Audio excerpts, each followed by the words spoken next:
Eru komið sæl aftur. Nú komið til okkar Snorri Jakobsson, hagfræðingur og eigandi Jakobsson Capital. Snorri hefur nú oft verið hjá okkur hér á árinu og verið svona að rýna í markaðina og vertu velkomin Snorri. Takk. Og við erum svona eiginlega hálfleiðilegi því að við ætlum eiginlega bara að biðja að rýna í kristalskúluna En hvar er þessi kristalskúla? Hefur þurft að vera hérna á borðinu þá eða eitthvað? Hún er, það er eitt. Ölva sem er alltaf fyrir. Maður hefur viljað hafa kúluna. Já, hvað ber... Já, þú spáir kannski í bolla bara. Nýtt ár í skauti sér. Þetta er það sem að, svo við séum að þjónust okkar... Jú, hún var nafnlaus. Já. Var ekki Jónas Kristjánsson sem átti að vera í völva vikuna? Einhvern tíma var hann þá, já. Heyrðu Snorri, ef við reynum að vera fókuseraðir hérna, það komið galsi hérna. Já, þetta er áramóta spjall og það er stemmari. Hérna, þótt að kannski efnahagshorfurnar eru dekkri en oft áður, að þá, ef við lítum til ásins 2022, það voru gríðarlega bjartar horfur það ár. Núna er það tölvöld dekkri, það eru dökkar. En það skerst eins og 2022 að þá var markaðan nú fyrir eitthvað dapur. En það var líka þeim tíma þegar að stýrivextir hækkuðu og byrjaði að hækka með skart undir lok ársins. Og á sama tíma fór hlutabramarkaðarinn, fór svolítið loftið út, byrjaði loftið að fara úr honum svolítið rætt upp út í. Það sem ég held að gerist núna er það þótt að efnahagshorfurnar séu þar svona nokkuð okkar að það er svona blikur á lofti að þá myndi ég tala allan að seinni hluta ársins að það gæti orðið töluverðar vaxtalækkanir og það ætti þá að hafa töluverðar jákvæð áhrif á markaðinn.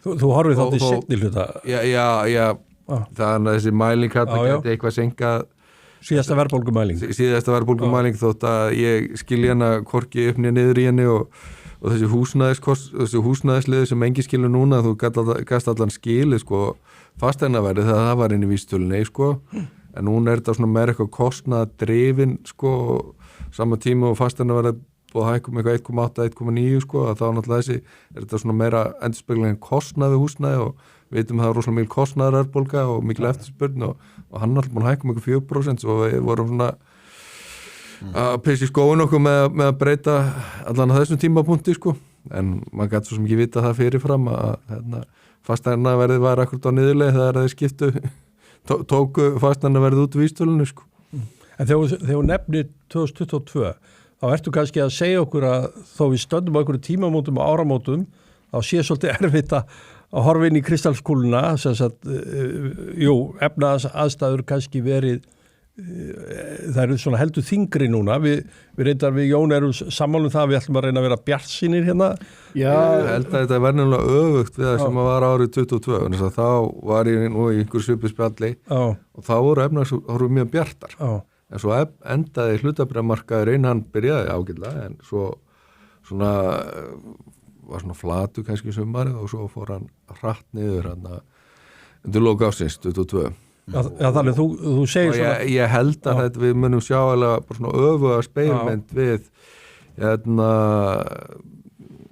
árið 2022. En að þess að þótt að efnahagshorfurnar núna séu svona nokkuð dökkur og blikur við á lofti, sérstaklega allir útfyllingsgerunum, að þá held ég að vaxtalækkanirnar muni hafa meiri áhrif eins og 2022 þá voru vaxtalækkanir sem hefur meiri áhrif svo meðtaknaði gríðarlega mörgum fyrirtækjum 2022 samt var markaðurinn dapur. Það var nefnilega það er merkilega flott uppgjörlega flestum félögum, öllum félögum árið 2022 samt og markaðurinn dapur. Það var kannski bara Marel sem var einhverjum vandræði með annað bara heila bara einhverjar vonarstjörnur sem þú sér svona á markaðinu sem að augljóslega eftir að sækja sér veðrið í fyrirtæki það er náttúrulega sem að líka kannski málega að markaðinu er getið svona erfið en þess að það eru svona þessar blikur lofti og ég sé svona enga augljósa vonasturnu voru ekki manna nefna fyrir ári síðan að það var Alvotech og ég held að þeir séu búin að missa helmingina virðinu síðan þá Er þið þá kannski bara aftur vonast hérna? Já. Nú er kannski vonir að komið tilbaka. Það er kannski kauptæki verulega núna. Já, ég meina þú sér það, ef við skoða þróuna þá er alltaf þannig að þessi sprotafyrirtæki og fyrirtæki sem eru eða ekki mennina tekjur og lítið rekstrarhagnað að það vera að keyra, að þá hægt að búa til svo mikla væntingar og þá vera að keyra upp verðaðum en það veit ekki neitt. Nei. En svo þegar fyrirtækin allt komum stuðan rekstur eins og alveg núna bara góðum stað að þá allt í hennu keyra mann verði niður en þess að mann voru búin að byggja upp svo mikla væntingar þegar óvissin svona mikil sem svolítið svona raun og veru var alveg hérna fyrir einhver 3-4 mánuð síðan sproti og það var mikil óvissa hvað myndi gerast og svo núna þetta orðið bara fyrirtæki, fínt fyrirtæki, rekstri, tekjur, hagnaður. Þannig að fjárfestar þurfa bara að horfa öðruvísi á félagi í staðis að horfa einhverjum gríðarlega væntingar, þá verður það bara að horfa á að þetta sé öflugt og gott rekstrarfélag. Kannski, að hluta til og líka það að mann við verða að passa sig þegar með sportafyrirtæki, þetta rosalega á þetta. Þú veist, þetta getur farað alla vegu, sko. Þú gerir einhver rekstraráætlun, en það langur vegur frá rekstraráætlun, þú ert með einhver verkefni þróun sem komið vel að stað, maður búin að fylgjast með þessum mörgum og svo þangað til að tekjuna kom inn og svo náttúrulega, þú veist, fyrsta skrefið náttúrulega kom tekjuna og svo næstu skrefið hagnaðin og þeir búin með allir skref í alveg svo þannig að alveg, sko, þú veist, svo ég myndi segja að, þú veist, núna fyrir svona einstaklingin og almenningin var miklu fyrir ykkar forsendur til þess að fara inn í alveg núna heldur en fyrir einhvern 3 árum. En svo er náttúrulega margir sem Almenningur ætti frekar að horfa á það núna. Já, verðið það lágt núna? Bæði verðið lágt og núna er þetta orðið minna áhættusæki, það er meiri vissa núna, myndi ég telja þú, ég þekki það ekki drúslega vel, að meiri vissa rekstur. Mér finnst þetta góð áhugaverða nálgun hjá þér. Þannig mér finnst þetta að félagið sé líka komið pílítið á þann stað núna að því að við erum talsmenn aukinar upplýsingagjafar að þeir þurfu þá kannski að nálgast líka markaðin betur með upplýsingagjöf sína. Já, ég er alveg sammála því að þeir þurfa svona þeir þyrftu svona að gera það heldur betur, sko og það er svona þar aðeins stefnumótun að vinna sem það er að fara þar fram en svo náttúrulega en vonarstjörnur, það er voða erfitt að segja, sko þú veist það komir ekki rosalega óvart og horfum á innlánsreikningana að það er rosalega eftirspurn og sáum svo líka hlutaverðútboð Íslandsbanka það er gríðarlega eftirspurn eftir, sko, það er 3.400 miljardar það er 74% af vergri landsframleiðslu sem er inn á innlánsreikningum þetta er alveg svakaleg fjárhæð þetta er sko stærra heldur en allir sko hlutaverðmarkan í dag. Þessi tala ætti kannski að vekja þeir sem eru að íhuga nýskráningar vonir að kannski bara horfa til þess. En náttúrulega mikið af þessu, eitthvað af þessu náttúrulega fyrirtæki og annað, en þetta er samt alveg gríðarlega fjármunir og þetta er stærri heldur, þessi fjárhæð er hærri heldur hlutabréfamarkaðan í dag. Svo og það sem er náttúrulega sorglegt, svo sem við þetta er, og ég held að mikið af þessum fjármunum vilja kannski endilega fara í eitthvað mjög áhættusama fjárfestingu, en að við sjáum eins og bara Íslandsbanka að þú veist, meirhlutin á bara áfram í bankan þú veist, 9 mánuð 7-8 mánuði seinna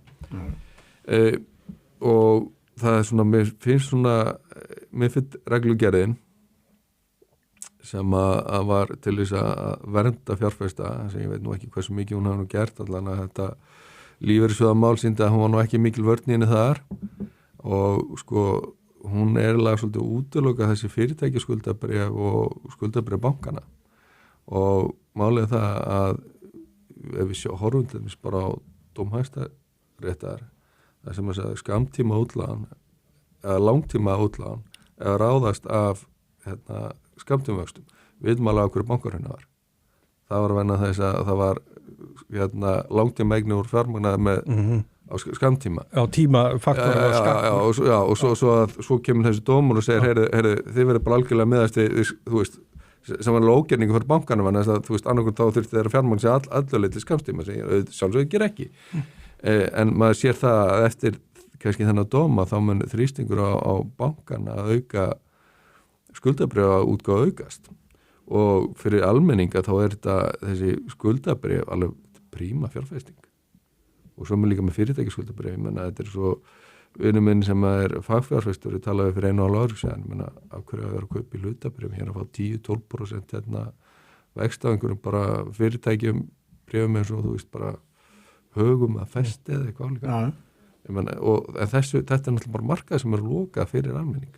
Ég held að þú veist, flestir í dag núna þegar vexturinn að loka að lækka, þá var mjög margir sem væri til í að fara inn á þennan markað og ég held að ég tók þetta saman að eiginlega 60% íslenska hagkerfinu fjármagn til skamstíma, þetta alltaf gjaldi innan við 1 ár. 60% af íslenska Hvað segirðu? Íslensk krónum, Já. það bara fjármagna til skamstíma. Við höfum ekki lært neitt. Bankarunni. Bankarunni var ekki verið þess að konan nágrannaði keypti hlutabréf, sko. Það var verið þess að þú veist, alþjóða bankakreppan var verið þess að bankar voru fjármagna gríðarlega mikil skamstíma til þess að fjármagna einhverja langtíma eignir. 17 árum eftir bankarunni þá regluverkið, ég myndi segja að þess að MiFID-reglu gerir meira ógagn en gagn eins og staðan í dag. Já. Þannig að þess að þær gera kröfum það að þú ert að gefa út skuldabréf og að þú ert með íslenska útboðslýsing og þú veist, sko, ef við horfum á það að örugustu bréf sem getur keypt örugglega, og maður sögum hefði lánsæðismat og ríkissjóðana, það sértryggðu skuldabréf bankana og fyrir ekki að en ég menna, sko, hverja verið að verja með því að almenningur geti ekki keyptið þú veist Almenningi, þú ert að segja hún er haldið frá bestu fjárfestingakostunum skuldabréfamarkaðnum það er alveg eða syndu sko og þú horfum á skuldabréfamarkaðana, það er 80% fjármagnaðara lífeyrissjóðna 80% af þessu.